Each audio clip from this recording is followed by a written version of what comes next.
Hello and welcome to Season 3, Episode 118. My name is Misheard with Misheard Song Lyrics Podcast. We're doing our first ever Chic misheard song lyric. The misheard song lyric is, ah, freak out! And then the correct lyrics is, ah, freak out! And this is a great shout out suggestion from Chris Gowan, who's a good friend, as well as a former guest here many moons ago. So thanks, Chris. So let's start. Le Freak is a song by American R&B band Chic, now called Nile Rodgers and Chic. So I'm going to pause here for a second. I got to see Nile Rodgers and Chic perform back in 2019 as he opened for Cher's concert, and he was a delight. He is so humble and made a point to see all his fans along the walk, the whole walkway of the arena, and he actually talked to us and he looked at us and said, "Thank you for coming." And I know his handler wasn't happy with it, but he didn't care. He just wanted to say thank you. So that is a straight up guy. All right. So it was organized in 1972 by guitarist Nile Rodgers and bassist Bernard Edwards, and they recorded many successful disco songs. So just to name a few: Dance, Dance, Dance, Yowza, Yowza, Yowza in 1977. Everybody Dance in 1977. Le Freak, the one we're talking about today, 78. I Want Your Love, 78. Good Times, 79. And My Forbidden Lover, 1979. And they are definitely what they say is regarded as a rock band for the disco movement. And in quotes, it says on the interweb that made good on hippie peace, love, and freedom. The first, did you know, is a travesty I have to share. So in 2017, Chic was nominated for induction into the Rock and Roll Hall of Fame. By that time, 11 times. So let me give you the years: 2003, 6, 7, 8, 9, 11, 13, 14, 15, 16, and 17, and to this day still has not been inducted formally in the Rock and Roll Hall of Fame. Travesty. Hopefully that will change soon. The only person that has within the group is Mr. Nile Rodgers himself. That was, I think, done back in 2017 for musical excellence because of his solo artist career, writer, and everything else, but not Chic as a band. That's pretty, like I said, a travesty. Speaking of Nile Rodgers, he co-wrote and performed on 3 songs of Daft Punk's 2013 Grammy Award-winning Album of the Year, Random Access Memories, including the Grammy Record of the Year, Get Lucky, with the duo and Pharrell Williams. So like I said, he's amazing. So how did the band form? Nile Rodgers and Bernard Edwards met in 1970 as session musicians working in the New York City area. They first formed a band named The Boys and then later changed it to the Big Apple Band. And they did a lot of gigs around New York City. And even though they had demos, there really wasn't any interest and they never got a record contract. That's how it seems to be with all these backstories of these amazing artists that we know today that just couldn't get a break. So then later on, they were in a band called New York City, which had a hit record in 1973 called I'm Doing Fine that did well and charted in the UK. And then the original demo tapes were made by DJ studio engineer Robert Drake, who first played at Lacquer Records while DJing at New York City After Hours Club called Night Owl. And then New York City broke up in 76. So after Walter Murphy released the single and album A Fifth of Beethoven under the name Walter Murphy and the Big Apple Band, they changed their name to Chic. So that's the beginning of Chic.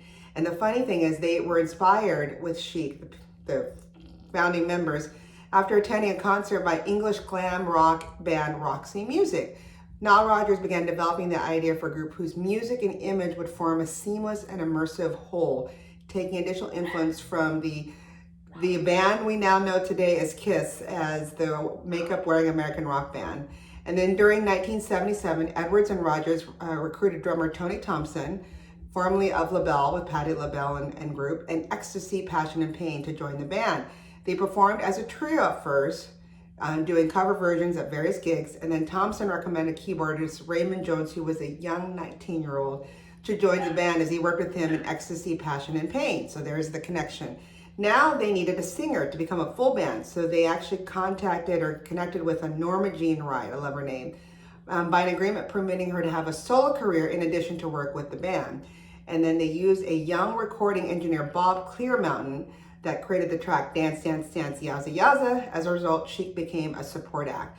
The title of the first song recorded as Chic was Everybody Dance, which was on their first album. And then they became under contract with Atlantic Records Company during 1977, where they released their self-titled debut album, Chic, which was an extension of the demo tape. But Edwards and Rogers were convinced that to produce the band's recording studio sound when performing live with sound and visuals, they needed to add another female singer. So then Wright, Norma Jean, suggested her friend Lucy Martin, who became a member during the late winter, early spring of '78. And then soon after the sessions ended for the debut album, the band members began to work on Wright's self-titled debut solo album called Norma Jean during 1978. Now this album included the successful nightclub song Saturday, and to help, like they promised, to facilitate Wright's solo career, the band had agreed to contract with her with a separate record company. Well, as things happen, legal things happen. The legal details of this contract eventually forced Wright to end her relationship with the band during mid-1978, unfortunately, but she participated in the sessions for Chic-produced Sister Sledge, We Are Family, Hey, yeah, in 1979, so she helped there. So that's cool. I didn't know about the connection with Sister Sledge. She was then replaced as a singer by Alpha Anderson, who had done backup vocals on the band's debut album. And for the Sister Sledge project, Edwards and Rogers wrote and produced He's the Greatest Dancer, originally supposed to be a Chic song in exchange for I Want Your Love, supposed to be for performed for Sister Sledge. So they did some kind of like horse trading there for some different songs for each other. How Le Freak was made. I love the story. So the group had to express a deep hidden meaning in every song they wrote. So during the late 1978, the band released the album Say Chic, containing Le Freak, and I was like, Le Freak Chic. It was created in a jam session at Edwards' apartment after they failed on New Year's Eve of 1977 to meet their friend Grace Jones. Remember Grace Jones, Bond lady and everything else, model, at New York nightclub Studio 54. And the story was, it commemorates Studio 54 and all that is Studio 54, because it's also known in New York City for its notoriously long customer waiting lines, and they only let exclusive clientele like the Bianca Jaggers, Andy Warhol of the world, and the doormen would also let, of course, beautiful women, if they felt, that they had the chance to probably, get in their pants. I'm just going to say it. Anyway, according to Nile Rodgers, the song was made during New Year's Eve 1977 as a revolt because Grace Jones invited them to come, but didn't notify the nightclub staff that, hey, my friends are coming. So he said the lyrics were essentially a kind of an answer back of when the doorman at Studio 54 wouldn't let him in. And he said the lyrics of the refrain were originally fuck off rather than freak out. And for the documentary, How to Make It in the Music Business, he said that the fuck off was what the doorman had said to him, actually had said to them when he slammed the door on them. First it was changed, I guess, to freak off. After Rogers mused that they wouldn't be able to say fuck off on the radio, which is true, but that sounded terrible, so he changed it to freak out or freak out. And the resulting single was a great success. This is how you make lemonade with lemons, kids. Here you go. And it scored #1 in the US charts and sold more than 6 million copies. It was the best-selling single album ever during Atlantic's parent company, Warner Music, until Madonna's Vogue in 1990. So almost 22 years. So there you go.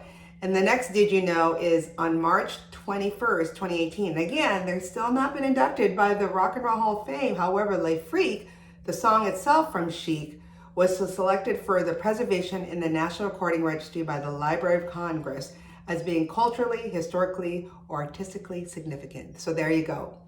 And then the next year, the group released the Risque album and the lead track, Good Times, one of the most influential songs of the era. The track was the basis of Grandmaster Flash's Adventures on the Wheels of Steel, and then the Sugarhill Gang's breakthrough hip-hop song, Rapper's Delight. So you can hear that bass line right there. Hip, hip, hip, hop, hip, hip. It's been sampled since by many dance and hip-hop acts, as well as being the inspiration for Queen's Another One Bites the Dust. I didn't know that. In 1980, yeah, same dum, dum, dum, dum, dum, dum, dum.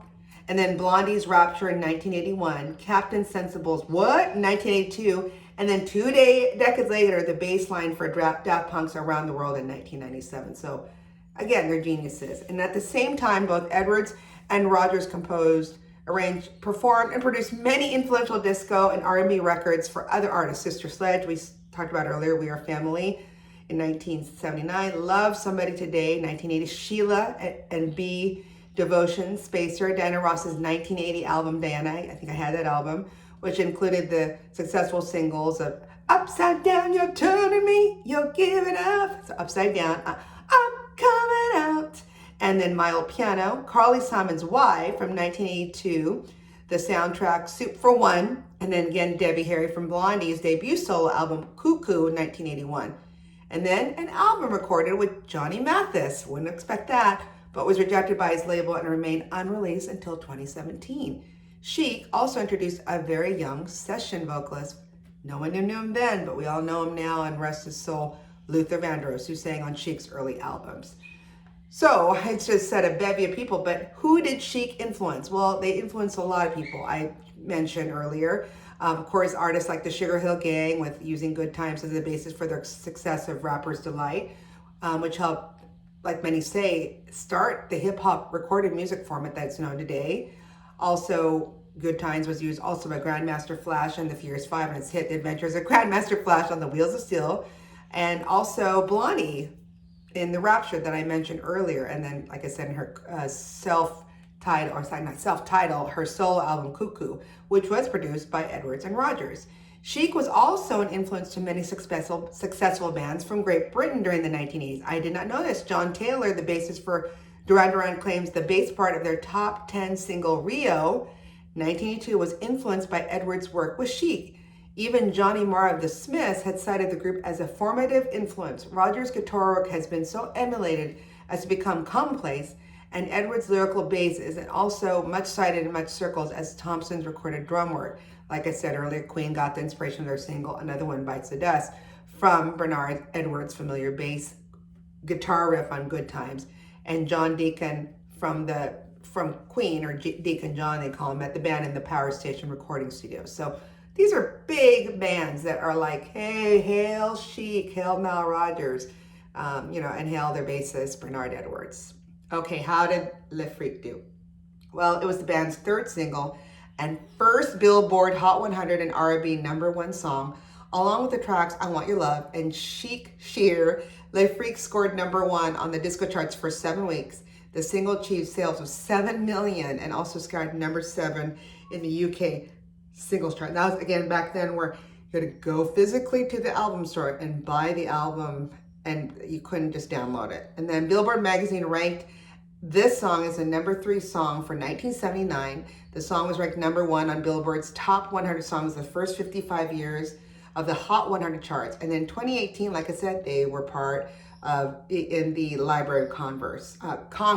So a lot of really cool things. And the last, did you know, is Le Freak was the first song to score the #1 position on the Billboard Hot 100 3 separate times. This record remained until 2008 with 3 different songs. So the other artists that were able to follow along on top of that was Bleeding Love by Leona Lewis, Whatever You Like by T.I., and his follow-up single Live Your Life featuring Rihanna all achieved the same feat. Also, Mr. Bruno Mars did this in 2011 with Grenade, as did The Weeknd with his 2015 single Can't Feel My Face. And then on July 14th, 2018, Drake surpassed all these singles when he hit Nice for What reached the pole position 4 separate times, but they started it.